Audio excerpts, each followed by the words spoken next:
What's up, everybody, and welcome back to the Virzi Effect podcast show. My name is Paul Virzi. You guys listening to episode 562. I want to thank everybody for listening, rate, and review. Keep that coming because it moves the show up. Wherever you get your podcasts, Spotify, iTunes, you can get the Virzi Effect. This week, I have another amazing guest, a guy that I wanted on the show for a long time. In my opinion, one of the funniest dudes out there, and just starred in a movie, 4th of July, which he absolutely killed it in. You know him from his television performances on late night, his YouTube special. Joe List is on the Virzi Effect this week, everybody. Did you have a good New Year? Happy New Year, bud. Thanks, you too. Yeah, I had a pretty good New Year. I don't work. Are you one of the? No, you don't? No. Dude, already. Yeah, man. That's a rule that I made. I was just like, I don't do it anymore. I had the same way. My whole career, I kept saying my career goal is to get successful enough to not work New Year's. And I remember I've told this story recently. I was like, I had like a disconnect with Ricky Velez. This is years ago. We were at Caroline's. Yeah. Ricky was, I mean, I'm sure he's changed a bit now. He's got a kid. Maybe he was like 25, and I was saying this at Caroline's. I was like, all I want in my life is to not work New Year's. And then Ricky was like, what would you do? And I was like, I was like, you're not the right guy for this conversation. Because he's like a young guy. He's like, I'm like, I would do literally anything. I don't know. Go to bed, shop. I don't know. Watch a movie. Yeah, you said it's like a 19-year-old. Yeah, he's like, what? He's like, what the fuck? No, I actually said this, and this is no disrespect. I don't mean to be disrespectful, but I'd be lying if I said that. I recently said, I go, if I'm on stage counting down the ball dropping with strangers, I fucked up, dude. At this stage of the of the game, you just can't. It's like I don't want another year, to come and go. New Year's Eve ball dropping, the whole celebration with my kids being like, "Oh, is Dad in Albany?" Like, right? It's just I did the last one I did was Grand Rapids. You know that Dr. Grins? Have you done it? I did the list. Have you done the listening room? It's amazing, dude. I don't know what that is. It's a new room in Grand Rapids. Incredible. Oh, wow. But I think Dr. Grins, is it gone since the pandemic or no? I think it's still there. Oh, okay. I believe. But it's a good room, and I appreciate those guys and everything. But it can get a little rowdy, and I did New Year's there, and it just turned into like a fucking knife fight. And then the show ended at midnight, and Sarah and I, like Elvis, just left out the back stairs across the street to the hotel, and then we got to the hotel, and I was like, oh, God, that was horrible. And the elevator doors open. There was just a hammered guy on the elevator, and he didn't get out. He just stayed on the elevator with us, and then he got off on our floor. I mean, he was like in a blackout, but I was like, I'm going to have to like fist fight a guy in the first minute of the new year, and I was like, that's the last time. I'm done. That's awesome. Dude, it's so funny you said that because I literally was saying being home for the holidays is something that we've earned. Like, yes. Coming up, you gotta, you're getting paid 3 times, whatever it is. Yeah. I remember I did like the egg in Albany. Oh yeah. And I like sped home and I told my wife, I was like, please just be up. I was like, the show's gonna be over by 9:30, 10. I'm gonna fly home and I want to make the ball dropping. Be up. And I get there and like the kids passed out, the lights were off. My wife had like half a glass of wine. I go, can we celebrate? And like we literally took a sip and she goes, Paul, I'm shot. I'm going to bed. And I just sat there alone looking at the TV and it was like 12:30 something. And I go, what am I? I go, no, it's over, man. I got to be with my kids. And that's the thing. I just talked to another comic who did something on New Year's. He goes, yeah, dude, it was a shit show. Everybody's drunk.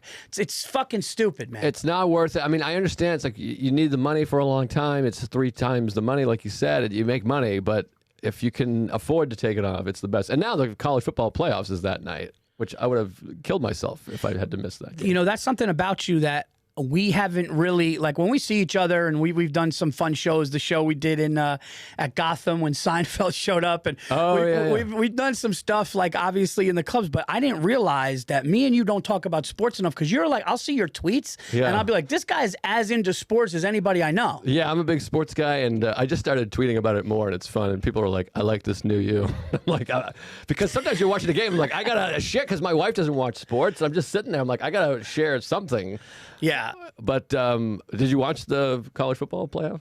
I did. Yeah, I bet on it. I bet on it too. And luckily, I'll be honest, I was going to take Michigan, but I didn't like the half a point. Yeah. It was 7.5, Right. and then it went to 8. And I go, I don't think they're going to beat TCU by that much. And I bet heavy on TCU, and it worked. Wow. And it worked out. Nice. Yeah, it worked out. Oh, hell yeah. No, I didn't know much. I haven't seen any TCU games, but Michigan, I'm always a little bit skeptical of Michigan. And yeah. Yeah, I don't know. I feel like college is. I am more of a pro guy. I know people always say like college, they care more. Right. College is more intense. And listen, I've been to college games. They go nuts, dude. Yeah, There's yeah, 100,000 in there. There's like 80,000 outside drinking. I get like the school spirit and all that, but I'm an NFL guy, man. See, I'm more of a college. I lean college because I love every. I don't know how deep we want to go on this, but I'm like I love every rule difference from college to NFL. I prefer college. I think 2 feet in bounds is my least favorite rule, just because it's harder. I'm like, if 1 foot is out of bounds, you're out of bounds. Yes. 1 foot inbound should be inbounds. I like that. The one thing I don't like, though, is in the NFL, if you catch it and go down and nobody touches you, you could go. In college, when you're you like that when you're down, like you're it down? better. You can't fall, you fucking goof. Stay on your feet. Right. And also in NFL, you can crawl on your hands and knees and move the ball forward. That seems so silly. You can just fucking barrel roll forward. Yeah, that's true. I mean, you could do somersaults down the field. To me, it's like you tripped and fell, you're an asshole, and you're down there. But what if you dive and catch it and nobody touches you, but you did an athletic move and nobody's in the thing, but the guy's coming, you could get up and go. That's got to be a little... That's a little frustrating, I'll admit. It would be better if you could still do that. I also, what was the other rule I was going to bring up, is the spot foul on pass interference. I mean, I just can't stand it. Like, there's like 47-yard penalties. Oh, you're saying like you go deep 65 yards and it's where the... Yeah, in college, it's 15 yards and an automatic first down. I mean, the idea that, like, I think one of these Brady comebacks with the Bucks, which we could talk about Brady, too. You know what? It's funny that you can't stand who? Brady. Really? I love him. I mean, when he was a Patriot, obviously. Oh, right, but right. I hate the narrative of, like, Brady does it again. I'm like, he threw 3 picks. He had 170-yard passing. Yeah. But he had like a 57, I forget which game it was. It was like 4 weeks ago maybe. He had like a 47-yard penalty. They came back against somebody. Who the fuck was it? Oh, I saw the game. Saints, I think. They came back at the end, yeah. Against the Saints. Yep. But anyways, I just hate like a 40-yard penalty. It's so goofy to me. When you throw a bomb, there's literally a chance that you could just be down there. Yeah, in college, it is 15 yards. That's interesting. That's an interesting take. Now, you're a Boston sports fan. Yeah. Here's one thing. We were just talking about New Year's, not performing on New Year's. Here's something else that I'm kind of getting out of my life, and it's been for the better, dude. Going to live sporting events, dude. I can't handle the drunk fighting and like seeing people that it's not even, because it used to be like I'd go to a Yankee game and there would be like a kid like 26 being like, no, fuck you, and doing this. Now you're seeing like women with kids like either getting slapped or slapping somebody just sitting there like throwing up. I was at a Jets Patriots game years ago. Somebody gave me tickets. This guy was laying face down on cement on top of where his seats are, and his body's just going like this, and just shit is spewing out. And I'm going like, what? My kids are like, what am I doing here? Yeah. Like watching your kids watching fights, they get scared, and then I'm like, I got a 70-inch, dude. Right. And I got a 70-inch and a nice, comfortable couch. So I'll pick and choose the games. I like to go to like 1 or 2, but you got to like worry about where you sit now and shit. Yes. Yeah. No. I was just talking to my cousin about this. He's got 3 little kids, whatever, 9 to 13 or something, and he went to a Bruins game. He spent a ton of money because he's like, I want to be in the low. I can't have my kids. It's same exactly what you're talking about. I don't want my 9-year-old's first game to have a fat ass just barfing on him. And then there's like fist fights too. I had a friend, I mean, this is like years ago. I mean, like 20 years ago. I had a friend, this is a Red Sox Philly. It was when like they started doing interleague play, when they first started. And there was these Phillies fans cheering. And my friend and this guy got into it. My friend threw his dip spit in his face. And it was one of those ones where like afterwards you're like, no, that was no good. Like he's like, right? Got him. And you're like this. No, you like jumped the gun. It was fucking crazy. He wanted you to be on board. And you're like, no, dude, that's your spit. Yeah, I was like, that was the worst thing I've ever seen. Like that guy like travel. I'm like, I can't abide. It's so good. You're just like, I don't think so. Well, him even saying right means he questioned it. Yeah, Dude, that's spit in the face is like, no, but man, when you see like adults act like that, I took my son and a couple of his friends to a Yankee game like a few years back. They were younger. Like my son's 13 now, but they were like, I would say they were like 7, 8 maybe. And this guy was a Yankee fan, and he just stands up and he just starts looking around at people that have the opposing stuff, and he's just going, and he's doing this thing with his teeth where he's just going, he was just going like this, right, to them, and then he would like look at my son and his friends and be like, right, look at this guy, and my kid, they're like looking, and then he would just go, yeah. And my son was like, Dad, should I even like what? And part of me was like, that's just a like he wasn't hitting anybody, but the other part is like I can't condone just going up to somebody that probably is so excited. Maybe they're tourists. Yeah, exactly. And you're like, you're just an asshole. Yeah. Well, the going to your team in another stadium, that I'll never do. My dad and I went to a Yankee Red Sox game. Like this is when I was like a teenager. And the Red Sox got killed, and we were leaving, and like people were like throwing popcorn and shit, and it was like relatively playful. But you're like, I feel unsafe, and I'm like, I don't want to watch my dad get beat up. 1,000%, that's right. And I'm glad you brought that up. Let's talk about this for a second. If you go to an opposing, if I'm a Yankee fan, I will not go to Fenway. Okay, and listen, I love Boston. Sure. Boston saved my mother's life. The Dana-Farber Institute, my mother was in stage 4 cancer, a test drug. Dana-Farber Institute saved my mother's life. My older brother Christian went to BU. Boston is some place that we've always went and visited. I love Boston, okay? I don't love their sports teams because obviously I like the rivals. But I'm not going into Fenway with a pinstripe jersey on and thinking like, no, and then you know how they make excuses? They go, no, why? It's just I could support my team. And it's like, you're kind of looking for something. Exactly. You're looking for something. Exactly. Dude. Yeah, no, it's no good. And people have gotten like killed. And what was it? San Francisco brutal, or like LA and the San Francisco Giants. I think and so, the, yeah. the fan got beaten to death. Or it was brutal, man. It was Rest his horrible. soul. My buddy Chris Walsh, he's a comedian. He's a great guy. He's in the movie. He's a great guy. But he went to, it was a Red Sox Dodgers exhibition game at the Coliseum.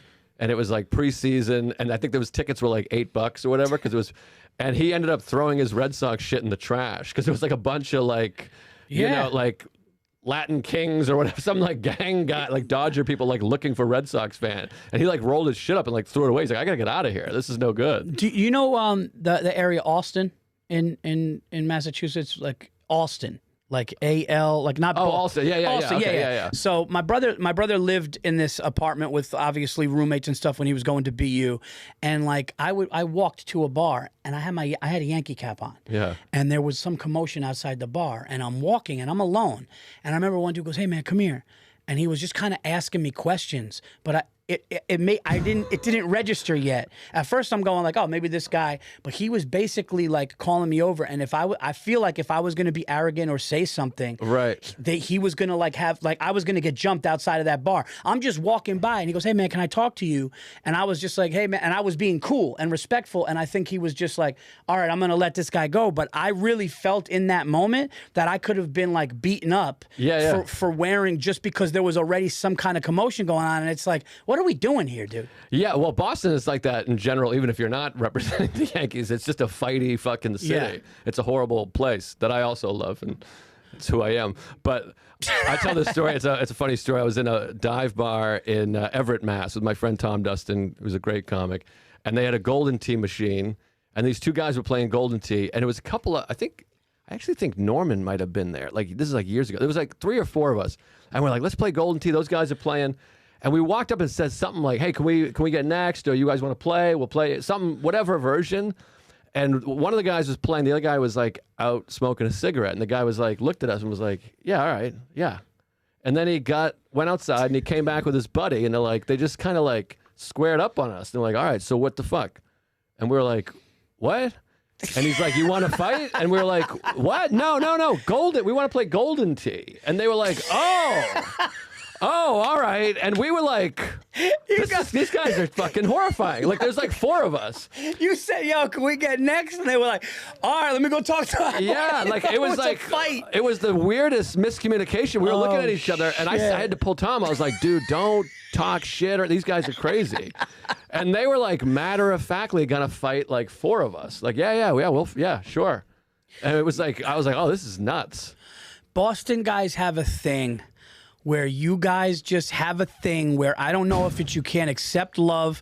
I did a bit about this. I did a bit about this in Boston, and everybody was kind of like they went nuts because I go, you guys can't even give a compliment without prefacing it. Like I remember one dude was just like, he goes, Virzi, funny shit, kid. Yeah, me and my girl would think, listen, I'm not trying to suck your dick. I'm like, it was just like, yeah, dude, you could just say, I enjoyed your show, you're funny, but they can't, there's like this wall. Yeah, right? It's a tough area. I don't know if it's the Irish, it's angry, it's insecurity, it's inferiority complex with New York.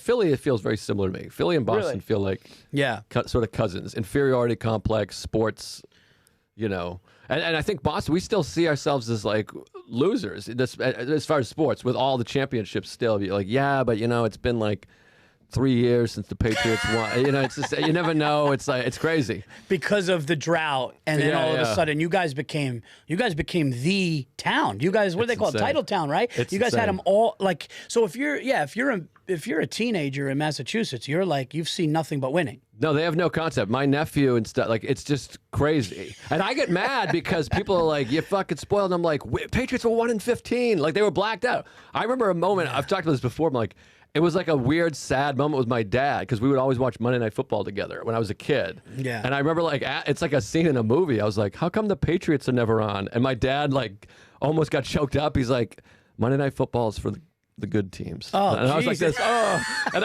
they just weren't on prime time. I mean, like, literally blacked out all the time. We'd have to listen on the radio, and they were horrible. You just walk to your bedroom with your head down. Yeah, and just take your Patriots sweatshirt off. That's what it was like. And like, I kind of rooted for the Bills. I didn't have like Bills gear, but I was like whatever 9 through 13, and they wore red, white, and blue. Like so I was kind of like, all right, the Bills.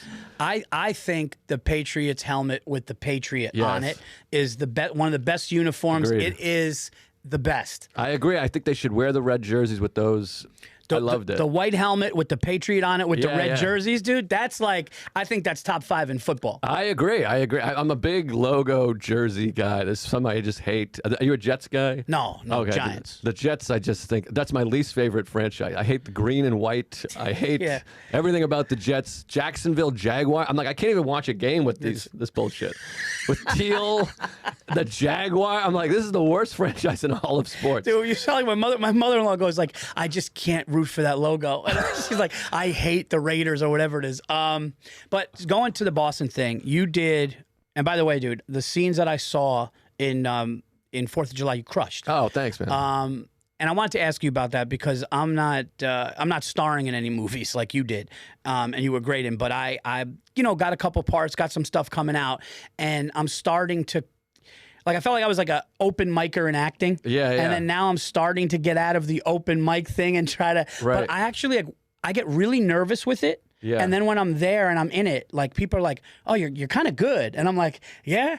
What was your, like, I guess, was it more, because you've done parts, I'm sure, before that, but holding the movie, like carrying the movie, was that a lot? Yeah, it's weird. I mean, so I haven't done that much acting. I'm trying to do more, too. I'm like, I just auditioned for Curb, which I'm like hoping to get. Yeah. We'll see. That was like a goal. But I never went out. I did some commercial shit years ago, like 15 years ago or something.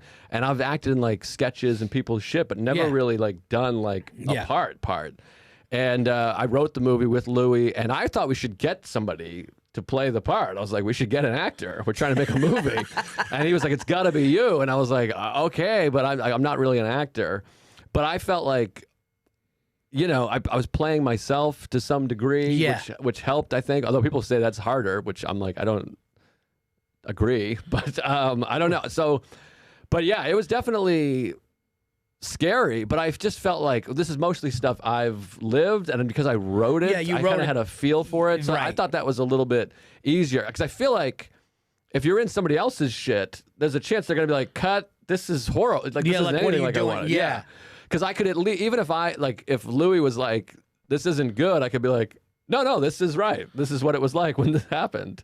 I mean, I didn't do that. He didn't say I was bad. Right, but since you were part of the writing process of it, you could be like, no, this is kind of what I felt. Right. And this is right. I guess that makes sense, because if you're going on, if it's somebody else's movie completely and you take a chance with a character, it's scary. They're going to be like, no, you fucking idiot. But I don't know. I mean, I felt some pressure, but also like we just had such like a great time, and I felt connected with everybody that it wasn't, I don't know. Maybe I didn't feel like overly challenging. Like I think if like Steven Spielberg cast me to be like, you're you know, Chief Brody Jr., I'd be like, fuck me. Right. Yeah, yeah. No, I know what you mean. Like, because I've had some things where, like, I did some acting on Pete Davidson's show. Yeah. And it's like I'm like, hey, dude, do you mind if I like, because like I'm in like a rehab. I guess I could say that, right? Yeah, I think so. I didn't know he has a show. But oh yeah, so maybe I don't know. But anyway, so I'll start again, and then we'll just cut that out. So like, I acted with Pete on King of Staten Island. Yeah. And certain things. And when you're on somebody that you know's set, or like, and it's nice when they were like, hey, we want comedian Paul Virzi for that. Or we want comedian Joe List for that. Then they're kind of like, hey, here's the script, but like after you run it normal, fucking have fun with it. That's easier. Right. Because they're like, oh, Virzi's going to put his spin on it. List is going to put his spin on it. But yeah, if you don't know anybody, and like you just come out of your trailer and they're like, hey, they're taking you up, and like you just kind of have, that's nerve wracking. No, it's scary as hell. And I always feel like every audition I've ever gone on that I didn't get, I watch it and I'm like, oh yeah, that's way better. I suck. So like, I'm like, they got the right guy. But I think also what helped me, and this is like slightly different topic, because like I produced the movie, I was on the other side of like casting and stuff. Right. And it actually made me feel better because there was so many people that, this is sort of a different topic, I guess, but like there were so many people that sent in tape, like within 1 second, I'm like, no, that's not what the guy looks like. So I'm like, no, but that's a good it reminds thing. you of like auditions that you're like, a lot of times it's just like, no, he can't have glasses, he can't be tall or whatever. Yeah, you know in your mind what the vision of the character is. Yeah. Because you wrote it, and then all of a sudden somebody comes in, you're like, no, dude, I got one for you. I think I mentioned this on a podcast. I might have even mentioned this years ago on this podcast, but whatever. We're in studio now, Mike. All right, this is a new Virzi effect here. Yeah. I go, remember that show Bobby Kelly was on, Dennis Leary's Sex and Drugs and Rock and Roll, where he played Bam Bam or whatever, right? So I go for an audition for it, and they're like, all right, listen, here's the deal. They go, you're going to be a pizza guy, and the line was something along the lines of like, I'm holding a pie, and I'm like, yeah, I'm here for Mr. Bam. Like I have to like kind of, and I'm like, okay, you're just gonna go and you're gonna look awkward. You're just gonna be a typical delivery. So I go in and I go, all right, I'm gonna get this. I'm gonna be the delivery guy. So I have a baseball cap on, and I go in, right, and there's two casting directors, a man and a woman. And right when I get in, I'm like, I look like a New York delivery guy, right? And they go, yeah, no, the hat, we can't, no hats, right? Already, right. Like they looked disgusted that I had a ball cap on. They were like, no, hat. And I can't be like, no, dude. I deliver pizzas, like I can't, Yeah. So I take the hat off, and it's already strike one. And then he's like, all right, look in the camera, say your name and everything like that. He either said, look in the camera, say your name, or look off the camera and say your name and blah, blah, blah. And I do it, and he goes, no, I said look in the, like, right. It was like, so I looked, I did the opposite of what he said. They didn't like the hat. Then I did the line. I'm looking, the pizza for Bam Bam or whatever. And he just goes, yeah, can you do it like this? And dude, I did it the second time. And they just go, thanks for coming. I felt, dude, when I walked out of that audition, it was the closest I felt to bombing a set. Yes. Where just nobody it was fucking, I just walked in. I remember I called my manager and I just go, yeah, there's no way. And they're like, oh, you probably did better than you thought. And I'm like, I don't know, dude. It's embarrassing, dude. It's funny. I just wrote a sketch like this. I sent in this. I did an audition for Curb, and like the part is a cook or something, and I'm like holding a pan and a fucking spatula, and I'm like, is this right? Like, is this how you audition? Like, because I'm always afraid they're gonna look and they're like, this fucking asshole has a pot. Wait, did you go? You did it on camera? I did it on a self-tape thing. And so I was trying to like act out a thing, but I don't know. I'm so retarded that I'm like, I'm so afraid. Like, but we wrote a sketch, Sarah and I, about like when you submit a tape, what you're imagining, and I just picture them being like, Sue, you got to see this fucking idiot. Get in here. Look at this guy. He's got a pot. Bill. He's holding a pot. And it's like clanging, and I'm like, and I said, my agent said, he's like, it's pretty good. He's like, it's good. So I was like, okay. And then I'm like, I have hope, but I just picture them all being like, you got to see this fucking idiot. What's weird about auditioning for anybody like listening that's interested in it is you could, there's a flip side to this, is that you could kill and not get it, where you think you get, like, I was doing this voiceover, and the nice thing is with like iPhones and everything, they go, yeah, go in a closet and just have no sound and do it. And I did this thing where I actually had to change my voice and be two different characters kind of, and I did it, and they were like, And they were like, how did you get the impression? And one guy was like a politician. Another guy, they go, how did you get it like that? And I go, yeah, I don't, like, that was really good. And then like, they were like, it came down to you and somebody, you didn't get it. And I was just like, so I don't even like, I don't look at acting like stand-up is always first for me. Right. So it's like, that's just gravy, you know? Yeah, it's exactly. I try to do the same thing, but once you audition, you're like, I hope I get this. Of course, obviously. yeah. But I always say, I'm like, I want acting gigs where, like you said, like they just call and go, we want you. Right. The audition. I always felt this way about auditions, and even like with stand-up auditions. You're like, just give it to me. I promise I won't embarrass you. Like Montreal, every year you'd have to like go and do an audition. You're like, I'm gonna fuck up the audition. It's too nerve-wracking.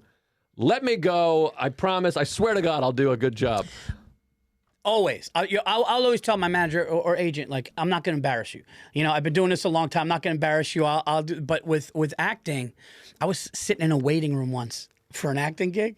And all of a sudden, there's like, I'll never forget this. There was this Asian guy sitting on the couch, this big dude, like they were all sitting there, and I was just, all of a sudden, a conversation in the waiting room starts to take place, and I go, how long you been doing? And the guy's like, oh man, I've been acting 2 decades. So the guy's like, oh, I've been acting 10 years. Like, yeah, I just did this, I did that, and I'm like, there's no way, dude. I got nothing on these people, dude. I'm just sitting there, and you're just like, look, if I get it, it's gravy. Yeah.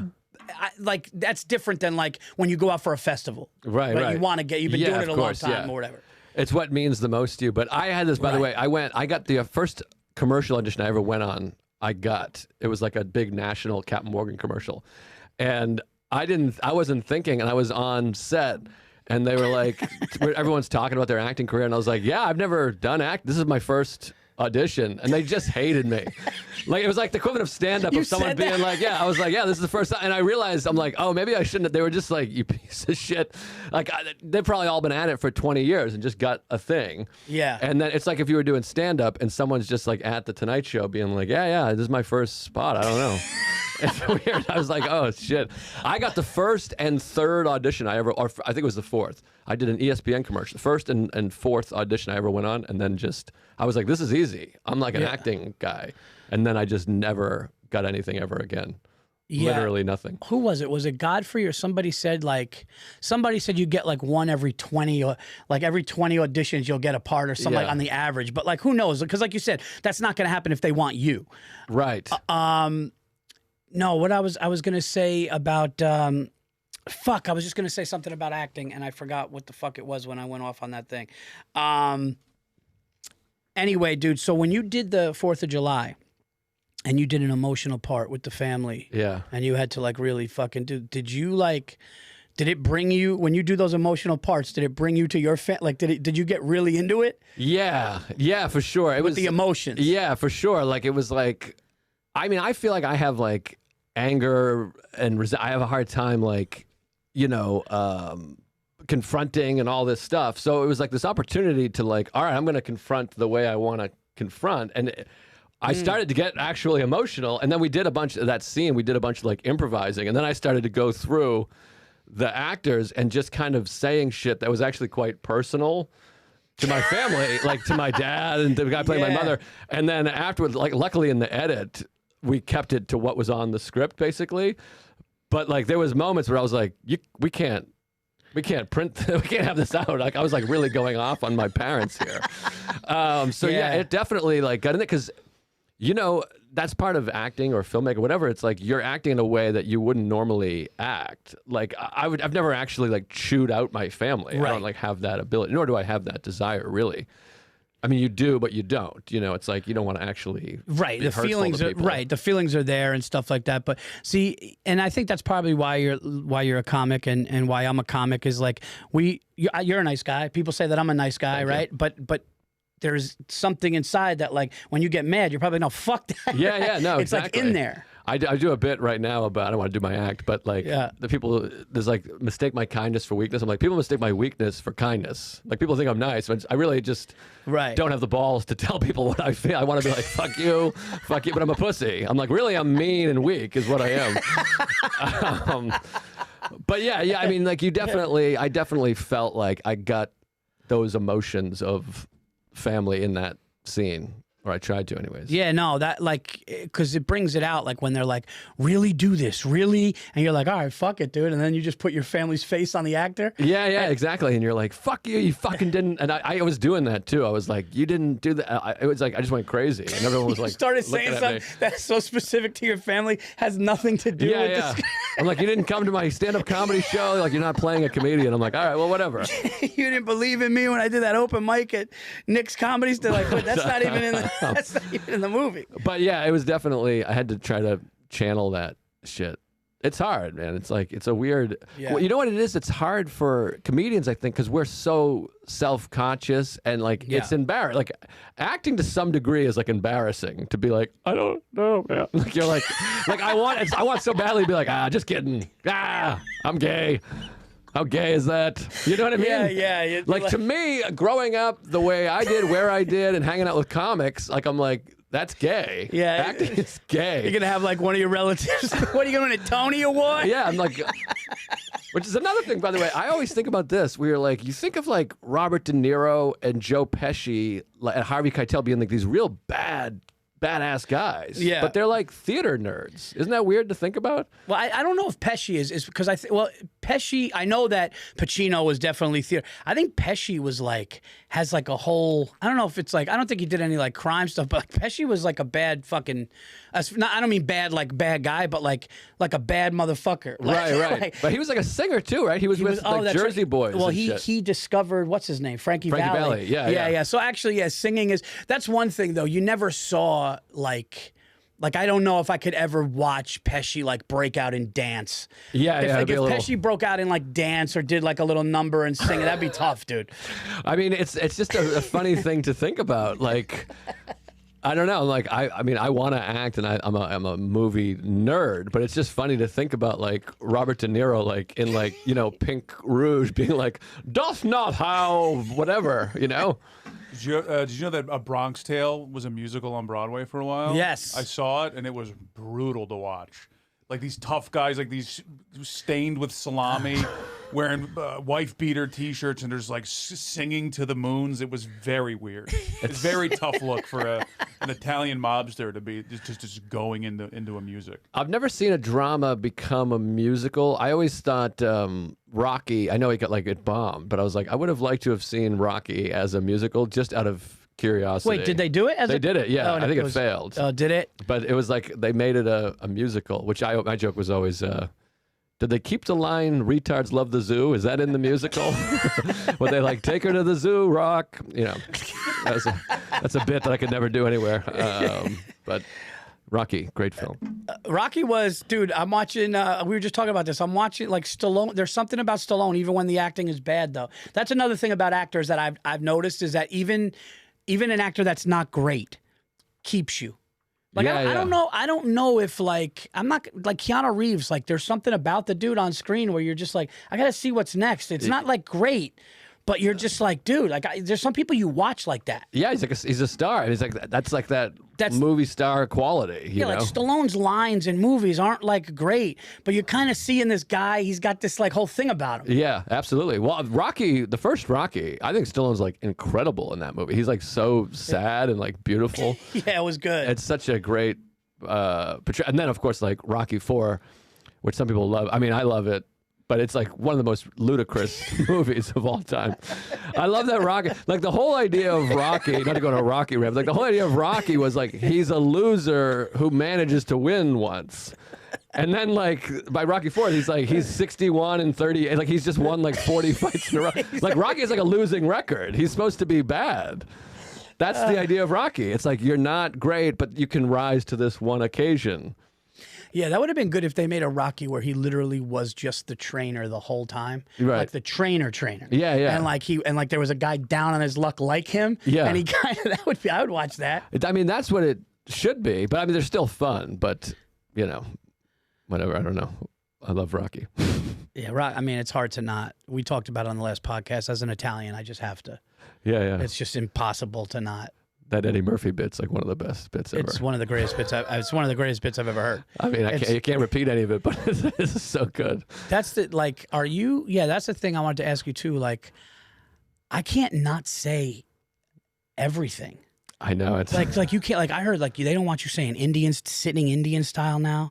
They don't want you to say, like, there's certain things. It's just almost like, dude, it's like I never said in my life sit Indian style in a derogatory way. Right. I just meant like that's how you're gonna sit. No, it's funny. It's crisscross applesauce now. And if you That's say the Indian style, craziest- they don't know what you're talking about. Like I have a niece and nephew who are 10 and 6, and I said just sit Indian style, and they legitimately were like, "What?"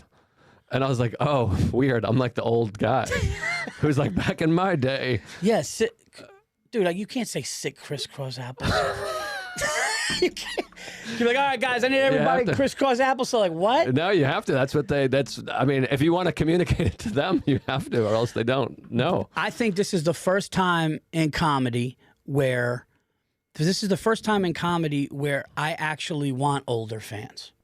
Yes. Because the college kids or the kids that are coming out of college and stuff, the way they get offended or what they're told is offensive now, and I see it. I see it at the stand. I see it at the cellar. Yeah. You see these people, and when you say something, they almost don't know if it's okay what you're saying. Where when you see somebody like 35 or older, they're like, yeah, like what the fuck? So when people come out and they were, because it used to be, oh, dude, all their fans are like, old. Now it's like, no, I kind of like a 35 is kind of the wheelhouse. What I like, 35 and up. Yeah, no, exactly. And now people that are in like their 60s are from the 70s.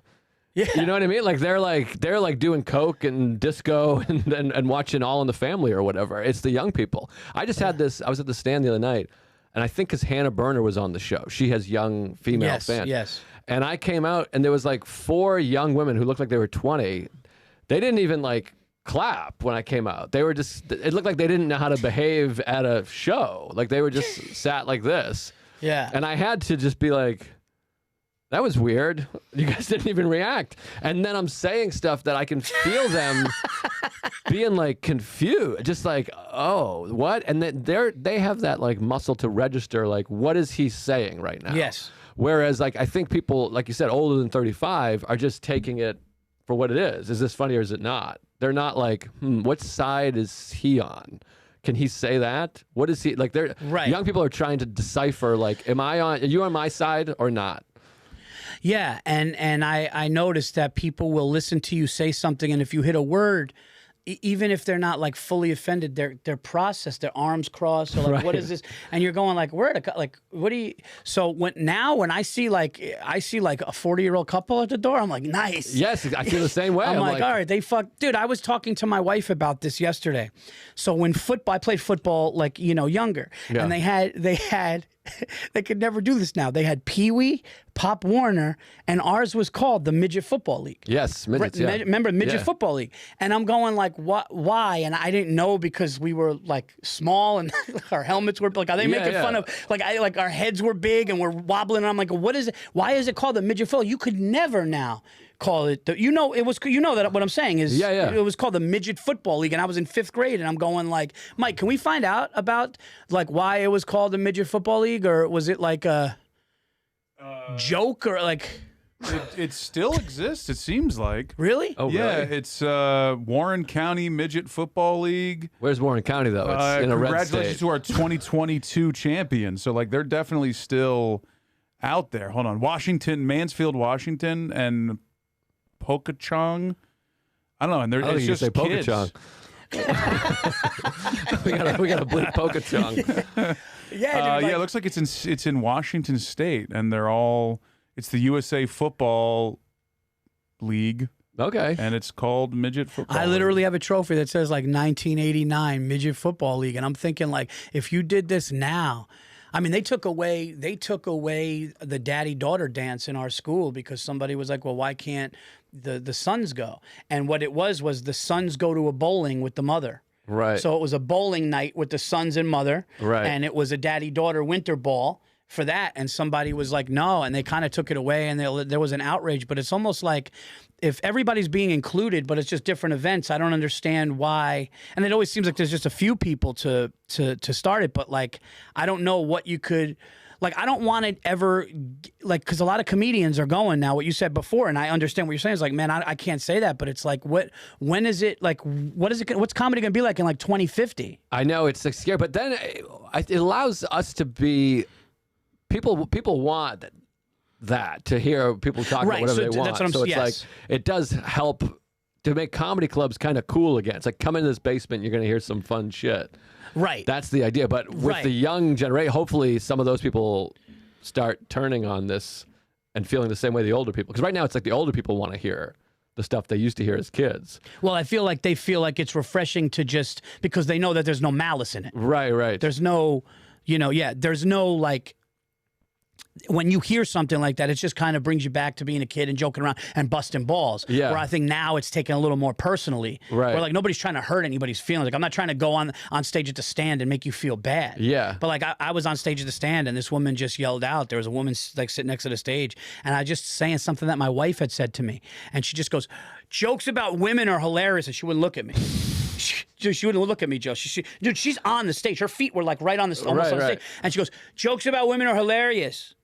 Yeah, keep doing the joke. And nobody in the crowd was with, and it was just going like, so I got to do jokes for what you like. Right, exactly. So let me answer me this. Which topic should I talk about? Right. And we'll try to make like, that's when I was just like, yeah, get her out of the club. Yeah, we'll do it. We'll do whatever you need. It's like it's obnoxious. But Sarah and I were just hanging. We hung out. It was me and Sarah and our neighbor Ronan, who's a great comic, Ronan Hirschberg, and then our friend. This kid, I love Ronan. Yeah. Yeah, he's great. So then there's this kid named Dayton, who's a young comic who just moved here. He's like 20 years old or 21 years old or something. And he just moved here, and I know him from the road. So I was like, come hang out, I'll introduce you to some people. And he brought his girlfriend, and his girlfriend just looks like a kid. And then we go to the movies, we go to a diner, and afterwards we're talking about this kind of stuff, and you used to be able to say that, and we're making, comics hanging out. Yeah. And making irreverent jokes. We're talking race and politics, everything. And then I was like, how old do you think? The next day I was like, how old is your girlfriend? He's like, oh, she's in high school. I think she's 18. She's a senior in high school. And I'm like, she must think we're like Nazis. Like this is like a high school senior. And we're like, I know. And like, we're just joking about everything a comedian would joke about hanging with comics. And I'm like, this is a high school kid? And then I feel like I'm 100 years old. I'm like, this person, I'm probably her parents' age. I'm like, this is insane. Sarah's Who is this old man at the diner? Yeah. And Sarah's like, you got to tell him he can't bring his high school girlfriend around. I'm like, I can't be one-on-one with a high school kid. This is insane. You know what's weird is we forget where we are, like as far as age-wise sometimes, because like I remember we were at the stand and Giannis said something where he goes, do you remember you'd go to like the cellar and you'd go see like the older comics that were like established? Yeah. And so he's like, that's us now. And I'm going like, and you don't think like that. Like you feel like, you just walk in, but then all of a sudden you see all the younger comics at a table and you're going, oh shit, dude, am I the fucking... It's the weird, dude. Well, the weirdest thing for me now is, because I started when I was 18 in Boston, and so everybody just felt old because I was a teenager. I was as old as this girl I just hung out with. Right. And I look back and I'm like Tony V. Do you know Tony V? Love Tony V. Great comic. Love Tony. He was in the movie. Yeah, he's in the movie. Dude, Smoke Sticks. Yeah. No, he's a legend. He's like one of the best guys ever. But he told me how old he is now, and I was doing the math, and I'm like, wait, so when I met him, he was like 47. Like, wow. I thought he was like in his 60s when I met him because he was just an older guy, and he had started in the 80s. And I'm looking back, and I'm like, I'm 40. My wife's 44. Yeah. And I'm like, so Tony V was like almost the age of my wife now. Like, I literally thought he was 60 then. But you get older and you're like, he can't be 80. Yeah. Like he was in his 40s. And all these like guys that were like legends were like in their 40s when I met them. It's crazy, man. I remember in 6th grade, I went to my best friend's dad's 40th birthday. And I thought, I'm like, dude, he's 40, man. I was like, this is like, I thought 40. If you were 37 when I was in elementary school, you were fucking an old person. Yeah, absolutely. Like old, like. Even like, I think about that too. It's like your teacher, when you're in high school, your teachers are like 24. Like they're like 8 years old. Like I think of like, I have like an English teacher who's like 49 years old. And to us, they were like these adult figures. Yeah. And you're like, no, they don't know. Like, it's hilarious. But yeah, it's like all that shit blows my mind. And now I think I have really young parents. And so I think about that. I was like, when my dad was my age. Yeah. I think I was a senior in high school, and my sister is 4 years older than me. Wow. It's weird. Dude, that just made me think of like if kids really understood how like young their teachers were, Right. they could just talk so much shit. Yeah, just like shut up. Like, dude, you got a Hyundai. Your fucking credit score sucks. Exactly. I'm like, they're like kids. Where'd you study? That's a state school. Right, exactly. Just fucking heckle them. It's bizarre. Aging is very bizarre, and it's also funny when you're young. All these old people talk about age and this stuff, and you're like, I don't even know what you're talking about. And then you hit like 40, 35, 40, and you're like, all I can do is that math of like, wait, when I was your age, this was that. Yeah, it's bizarre. It is fucking weird, man. And it's like, and somebody said something recently where they go, the older you get, the years go quicker. Yeah. And like, I noticed that. It's a shorter percentage of your life. It's kind of wild. Like to be like, I felt like I was at the beach a month ago, and then Christmas just came, and it's like, yeah, it's weird. It's like, I mean, and it makes sense, like mathematically, like a 5-year-old, 1 year is 20% of his life has passed. From if you're 40, 1 year is, I don't know the percent. I'm not that good at math, but that's 2% of your life or whatever. Now, do you like? Are you at the point now where you will pick and choose your gigs like a lot more? Yeah. Because like I noticed that I'm saying no a lot. Like not no, like it just needs to be right.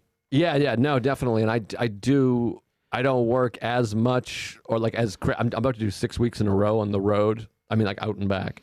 And Right. I haven't done that in a while. I'm trying to do a little more like 2 on, 1 off. Yes. 2 on, 2 off. You know, like I'm trying to do a little bit less. And my agent's really good at being like, I know you don't want to do that room anymore. So I'm like, thank you. Yeah, like that's the thing too. Like my agent will go, "There's no reason for you to do this one." Yeah. So we'll just do this one. Right, exactly. And you want to get it. Yeah, it's nice to do that because like we say yes to. That's what people don't understand. We're so used to saying yes to everything. Yes. That sometimes you almost get caught in that habit. Well, that's the thing. This for so long in comedy, I would always laugh because sometimes you couldn't get booked on bad gigs, and I would always be like this: just rip me off.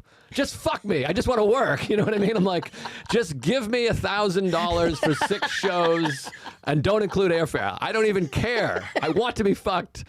I just want to be a comic. You just want to work. Yeah. And like if you're working on a Friday, Saturday night, you're good. that's the worst feeling was when you can't even get bad gigs. You're like, shit, I'm not good enough to get bad work. Yeah. I know. I remember somebody said something once where they go, yeah, like somebody offered this person like $3,000 to do like 20 minutes. It was like an established comic. Yeah. And they were like, nah. And they're like, how could you say no? And he goes, because they'll think that's my price. Right. And it's just like, yeah, dude, like that's knowing like worth. Yeah. Because like we would go and do shit that was just like, what? Like I would never want my children to do what I did. Right. My dad had a line that made me laugh one time because this is like when I was first starting. And I had a gig that was in like Presque Isle, Maine. It was like a 7-hour car ride. And he's like, you're driving 7 hours to make $100? And I was like, yeah, but the comedy's fun. So I was like, it would be like if someone just told you, I'll give you $100 if you drive up there. I was like, the comedy's not work to me. That's fun. I was like, wouldn't you drive 7 hours, just pick up $100? And he goes, no, I'd tell him to mail it. And that was such a funny line to me.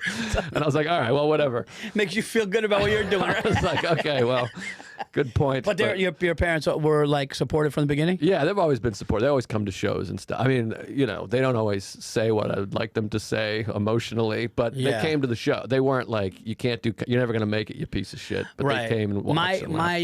My parents have always been supportive and always have been like, you can do this, you can do that, but they don't like my mom is always like, can you just not curse like that? My mom, like they don't like, and I'm like, is this...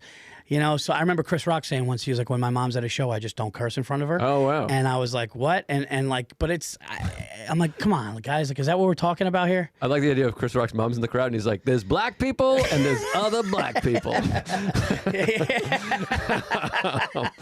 He's like, there's this other set of black people that don't behave as well as in. People are like, what? He's like, my mom's here. I'm sorry. I got to. No, my parents, my family's always been liberal with the language, so I've had no. You could just let it go. Yeah, everyone swears in my family, and are you like come from a religious family? Or no? No, not at all. My dad was like a Catholic school kid, but like classic Boston Irish Catholic. But the nurses, not the nurses. That's how religious I am. The nuns like beat the shit out of him. I don't think he ever got molested or anything, but he got the shit beat out of him. So he like hates the church. The fact He's that like, fact that you gotta like even mention like the molesting thing every time you bring that up is just especially in Boston. It's so wild, man. Yeah. It's wild. Like I remember one time I was like, yeah, what do you think about like because my dad's Catholic, and I was like, Dad, like what do you think about all that stuff that went on, and my dad, he just tries to. He's like, didn't always, it's like he just tries to, like, it's like I don't know, dude. It's one of those things where you talk to enough friends, and you're like. Yeah, it was an epidemic. I mean, especially like my dad grew up in the late 50s, 60s, Boston. So I was like, it's almost like, oh, you're lucked out. Oh, okay. Wait, what years? He was born in 57. Oh, so okay. I mean, he was like whatever years those were. And as a kid, I feel like anything went back then. And what did they like? What did they say about the movie? Did they like it? They don't say much. They saw it at the premiere, and then they went and saw it again when it was in movie theaters. But they're not like, it's amazing. We're proud of you. We love it. Tremendous. We couldn't be more proud. They're just like, they see it. So you're like, okay, I guess they liked it. What is that about family members when you perform? And I'm sure every comedian knows this. I'm sure it happens with actors, musicians. When the people that love you the most, they always say like, "Oh, I was seeing other reactions," right? You always get that. I wanted to see how other people liked it, or yeah, no, it was good. You did this, and it's just going like, well, everybody kind of loved it. Yeah, it's hot, dude. I had What is that? Last time I was at Laugh Boston, I had a family member afterwards be like, the people in our section were dying. They were howling. And I'm like, okay, well, what did you think? Like, it's so, I don't know what that thing missing is. It's so weird. And I don't know if it's them. I don't know if it's them protecting them. I don't know if they're just so like because I know like my dad said to me, he's like, Paul, listen, I watched your Netflix special and it was fantastic. He goes, I'll be honest with you, if it wasn't, I wouldn't know what to say. And I'm going like, and I guess like since they love us so much, they're kind of like go in different. Right. They go into it different. They have to. Yeah, I don't know. I think they feel like I don't want to be fucking queer over here telling you you're great. Or so, I don't know. I think it's like it's a weird disconnect. I don't know. It's strange. Like, boy, you want to go eat? Right. Yeah. It's like something like that. I did my half hour was in Boston. That's just where they were filmed. And afterwards, like nobody, like there was like 14 family members all just standing there, just kind of like, all right, we'll go to a bar. And I was like, all right, like, does anybody want to say that was good? Guys, I just starred in a movie. Yeah, it was like did that? It's really hard. I was the lead. Oh man, nobody's. It took us how long did the movie take to shoot? Not long. We did it really quick. We shot 1 week in New York and then I think like 11 days in Lake George. So it was quick. I mean, from conception to like we're done making a movie, it was like 6 months. It was crazy. Wow. Or like we're wrapped, not the editing, all that shit. But right. Oh, but that's quick. Well, because there was no industry. It was just Louis and I. He funded the movie, so we just wrote it and we're like, okay, let's start making it. That's fucking awesome. Yeah, it was crazy. That's fucking great. Having a rich friend is nice. Dude, thank you so much for being here. There was so much other stuff that I wanted to talk about, so we're gonna do it again. Yeah, happily. I live close to here. What do you got coming up, man? A bunch of shit. Does this come out soon? I got a bunch of dates. This is coming out in a week. Okay, yeah, I'm in. I'm in Cleveland this weekend, and then I'm in Austin next weekend. Cap City, Hilarities this weekend.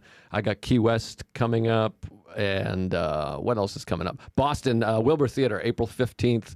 I'm excited about that. It's my hometown, obviously. That's amazing. Chicago, March 2nd, Park West, which is like a little theatery thing that I haven't sold any tickets at. So come to Chicago and Boston. Those are the big ones. Yeah, dude, go see Joe, man. One of the funniest, and I love watching him work when we're together in the city. So great, dude. Oh, and thanks, man. Great actor as well. Guys, I'm going to be January 28th. I'll be at the Royal Theater in Toronto. Tickets are going, but there's still some tickets available. So get those tickets. On February 2nd and 3rd, I'm coming back home to New York. I'll be at Gotham Comedy Club for 3 shows, the 2nd and the 3rd. Valentine's Day, I'm doing one night at the Pittsburgh Improv. Bring your dates to that. And then we got a whole bunch of shows coming up. We're going to Tampa. We're going to Rhode Island. We're doing the Vulcan. We're doing, I just have a bunch coming. So we're going to be doing, what's the other one down? So I'm coming to Atlanta. I'm going to be coming to Charlotte. I'm going to Chicago. I'm going to Salt Lake City in March. And I'm going to Denver, Comedy Works, April 16th. Go to paulvirzi.com for all those. East Providence, Rhode Island. East Providence, Rhode Island, the Comedy Connection, great room. You know, I love that room. Well. That is a great room. I've been there many. They do a after great a show job. there, I signed a check over to a stripper back in like 2001. They paid me $50, and then I went to a strip club, and then I was like, I have a $50 check, and she's like, you can sign it right over to me. lap dances. I had a problem.